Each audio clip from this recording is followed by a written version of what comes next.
Hey foodies, welcome to the channel. Today we're making a crispy smashed potato. You might think potatoes are basic, but trust me, when you get them right, they can steal the show. Imagine serving up a plate of golden brown, crunchy and flavorful smashed potatoes at your next gathering. Make sure to follow my instructions so they don't come out sluggy or burn. Today I'm sharing my tried and true method that will transform your potatoes.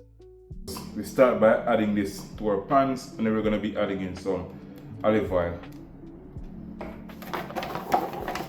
Very simple. We're just going to place this in the oven and we're going to bake it until it's cooked. Remove them from the oven and smash them with the bottom of a cup. Place your potatoes in a frying pan with oil and fry on both sides until they are crispy. Remove and serve with a sprinkle of chopped parsley. I hope you try this recipe at home. Don't forget to like, share and subscribe, or leave a comment to help this video grow.